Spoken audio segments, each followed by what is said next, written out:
현진건의 비사감과 러브레터.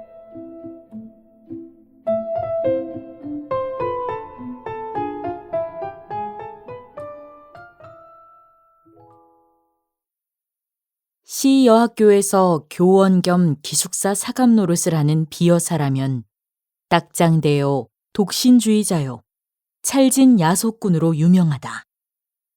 40에 가까운 노처녀인 그는 죽은 깨투성이 얼굴이 처녀다운 맛이란 약에 쓰려도 찾을 수 없을 뿐인가.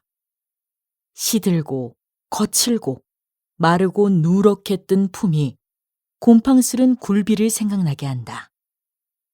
여러 겹 주름이 잡힌 헐렁 벗겨진 이마라든지 숱이 적어서 법대로 쪽지거나 틀어올리지를 못하고 엉성하게 그냥 빗겨넘긴 머리, 꼬리가 뒤통수에 염소 똥만하게 붙은 것이라든지 벌써 늙어가는 자취를 감출 길이 없었다. 뾰족한 입을 앙다물고 돋보기 너머로 쌀쌀한 눈이 노릴 때엔 기숙생들이 오싹하고 몸서리를 치리만큼 그는 엄격하고 매서웠다. 이 비여사가 직업을 하다시피 싫어하고 미워하는 것은 소위 러브레터였다. 여학교 기숙사라면 의례히 그런 편지가 많이 오는 것이지만 학교로도 유명하고 또 아름다운 여학생이 많은 탓인지 모르되 하루에도 몇 장씩 죽느니 사느니 하는 사랑 타령이 날아들어왔었다. 기숙생에게 오는 사신을 일일이 검사하는 터이니까 그따위 편지도 물론 비여사의 손에 떨어진다. 달착지근한 사연을 보는 족족 그는 더할 수 없이 흥분되어서 얼굴이 불그락 푸르락 편지 든 손이 발발 떨리도록 성을 낸다. 아무 까닭 없이 그런 편지를 받은 학생이야말로 큰 재변이었다. 하학하기가 무서웁게 그 학생은 사감실로 불리어간다. 분해서 못 견디겠다는 사람 모양으로 새근새근하며 방안을 왔다 갔다 하던 그는 들어오는 학생을 잡아먹을 듯이 노리면서 한 걸음, 두 걸음, 코가 맞닿을 만큼 바싹 다가들어서 딱 마주 선다.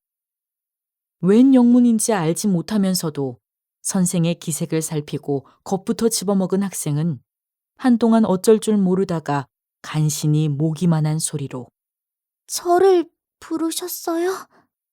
하고 묻는다. 그래, 불렀다. 왜? 팍 무는 듯이 한마디 하고 나서 매우 못마땅한 것처럼 교의를 우당퉁탕 당겨서 철썩 주저앉았다가 학생이 그저 서 있는 걸 보면 장승이냐? 왜 앉지를 못해? 하고 또 소리를 빽 지르는 법이었다. 스승과 제자는 조그마한 책상 하나를 세에 두고 마주 앉는다. 앉은 뒤에도 내 죄상을 내가 알지? 하는 것처럼 아무 말 없이 눈살로 쏘기만 하다가 한참 만에야 그 편지를 끄집어내어 학생의 코앞에 동댕이를 치며 이건 누구한테 오는 거냐? 하고 문초를 시작한다. 앞장에 제 이름이 쓰였는지라 저한테 온 것이야요. 하고 대답하낼 수 없다. 그러면 발신인이 누구인 것을 채쳐 묻는다. 그런 편지의 항용으로 발신인의 성명이 똑똑치 않기 때문에 주저주저하다가 자세히 알 수 없다고 내대일 양이면 너한테 오는 것을 내가 모른단 말이냐? 라고 불호령을 내린 뒤에 또 사연을 읽어보라 하여 무심한 학생이 나직나직하나마 꿀 같은 구절을 입술에 올리면 비여사의 역정은 더욱 심해져서 어느 놈의 소유인 것을 기어이 알려한다. 기실, 보도 듣도 못한 남성의 한 노릇이요. 자기에게는 아무 죄도 없는 것을 변명하여도 고지 듣지를 않는다. 바른 대로 아뢰어야 망정이지 그렇지 않으면 퇴학을 시킨다는 둥, 제 이름도 모르는 여자에게 편지할 리가 만무하다는 둥, 필연 행실이 부정한 일이 있었으리라는 둥, 하다못해 어디서 한번 만나기라도 하였을 테니 어찌해서 남자와 접촉을 하게 되었냐는 둥, 자칫 잘못하여 학교에서 주최한 음악회나 바자에서 혹 보았는지 모른다고 졸리다 못해 주워댈 것 같으면 사내에 보는 눈이 어떻더냐, 표정이 어떻더냐, 무슨 말을 건네더냐, 미주알 고주알 캐고 파며 얼르고 볶아서 넉넉히 10년 감수는 시킨다. 2시간이 넘도록 문초를 한 끝에는 사내란 믿지 못할 것, 우리 여성을 잡아먹으려는 마귀인 것, 연애가 자유이니 신성이니 하는 것도 모두 악마의 지어낸 소리인 것을 입에 침이 없이 열에 띄어서 한참 설법을 하다가 닦지도 않은 방바닥에 그대로 무릎을 꿇고 기도를 올린다. 눈에 눈물까지 글썽거리면서 말끝마다 하느님 아버지를 찾아서 악마의 유혹에 떨어지려는 어린 양을 구해달라고 뒤삼고 곱삼는 법이었다. 그리고 둘째로 그가 싫어하는 것은 기숙생을 남자가 면회하러 오는 일이었다. 무슨 핑계를 하는지 기어이 못 보게 하고 만다. 친부모 친동기간이라도 규칙이었더니 상학 중이니 무슨 핑계를 하든지 따돌려 보내기가 일수다. 이로 말미암아 학생이 동맹휴학을 하였고 교장에 서류까지 들었건만 그래도 그 버릇은 곤치려 들지 않았다. 이 비사감이 감독하는 그 기숙사에 금년 가을 들어서 괴상한 일이 생겼다.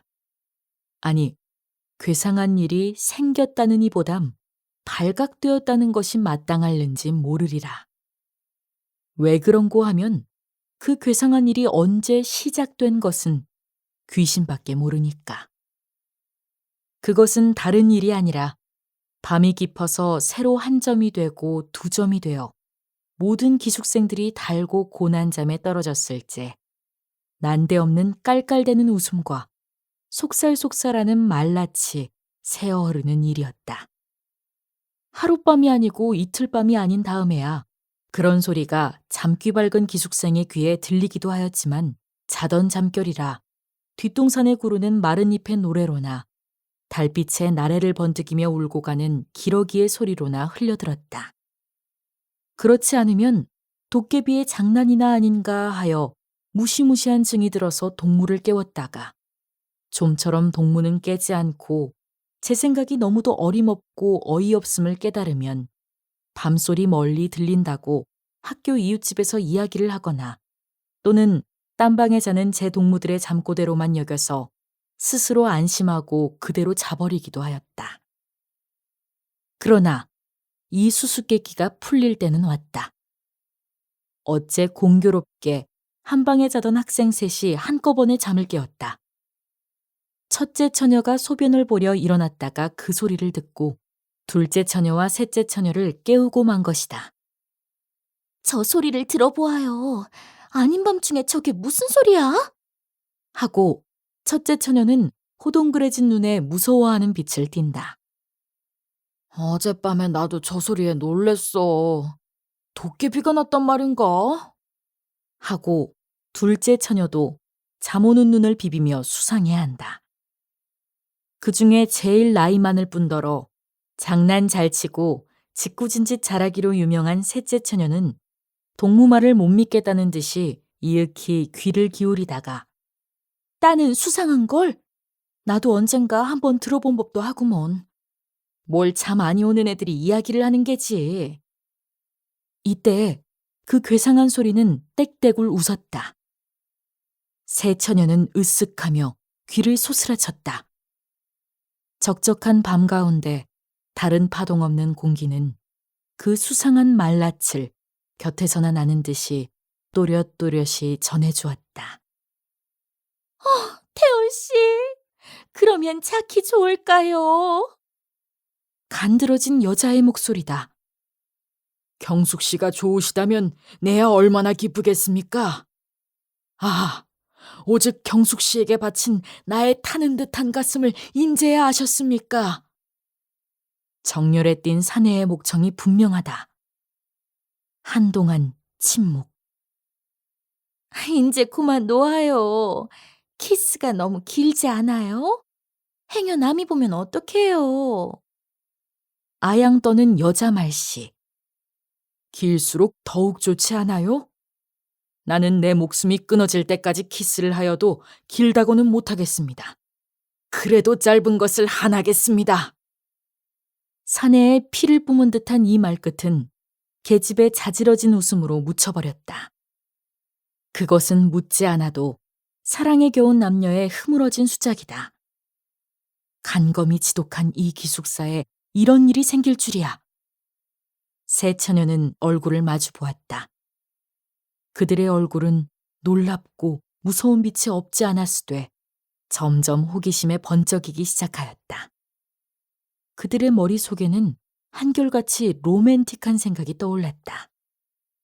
이 안에 있는 여자 애인을 보려고 학교 근처를 뒤돌고 곰돌던 사내 애인이 타는 듯한 가슴을 걷잡다 못하여 밤이 이슥하기를 기다려 담을 뛰어넘은지 모르리라.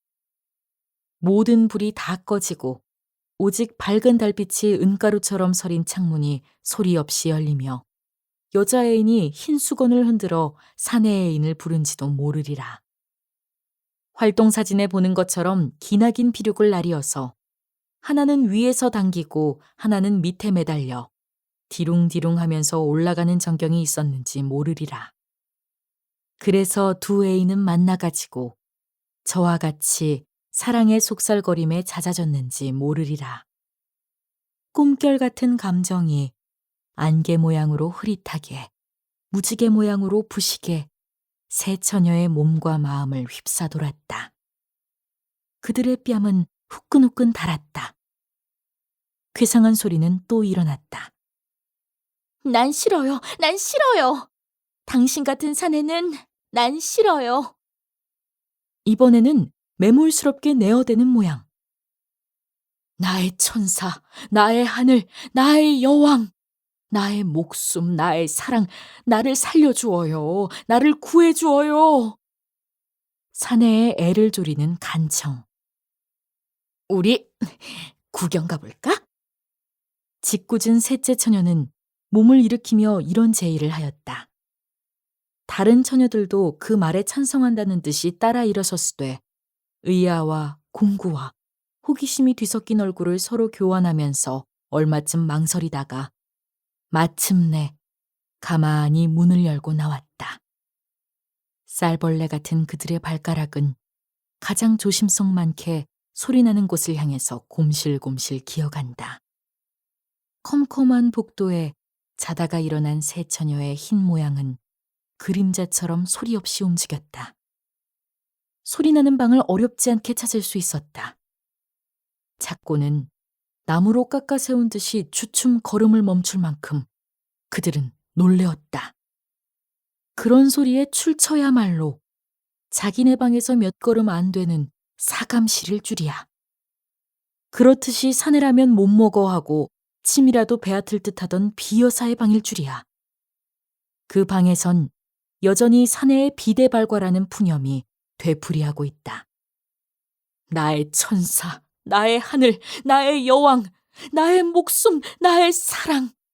나의 애를 말려 죽이실 테요. 나의 가슴을 뜯어 죽이실 테요. 내 생명을 맡으신 당신의 입술로. 셋째 처녀는 대담스럽게 그 방문을 빠끔히 열었다. 그 틈으로 여섯 눈이 방 안을 향해 쏘았다.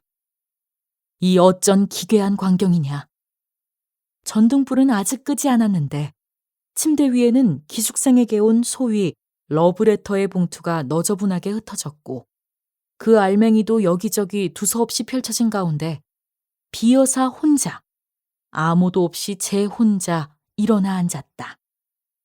누구를 끌어당길 듯이 두 팔을 버리고 안경 벗은 근시 안으로 잔뜩 한 곳을 노리며 그 굴비쪽 같은 얼굴에 말할 수 없이 애원하는 표정을 짓고는 키스를 기다리는 것 같이 입을 쭝굿이 내어민 채 사내의 목청을 내어가면서 아까 말을 중얼거린다.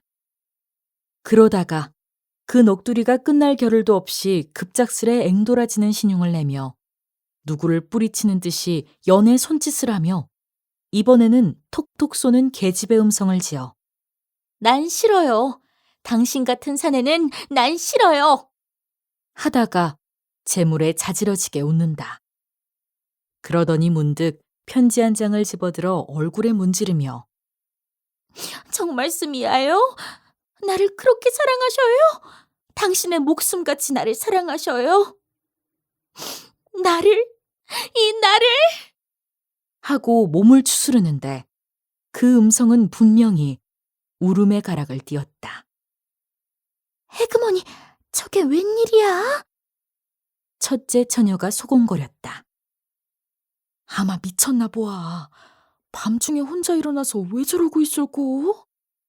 둘째 처녀가 맞방망이를 친다. 불쌍해. 하고 셋째 처녀는 손으로 고인 때 모르는 눈물을 씻었다.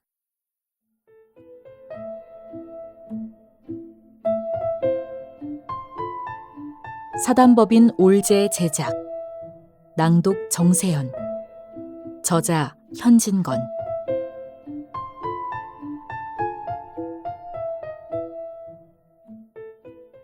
올제가 출시하는 모든 오디오북의 저작권은 올제에게 포함되어 있으며 무단으로 복제 및 배포를 금지합니다.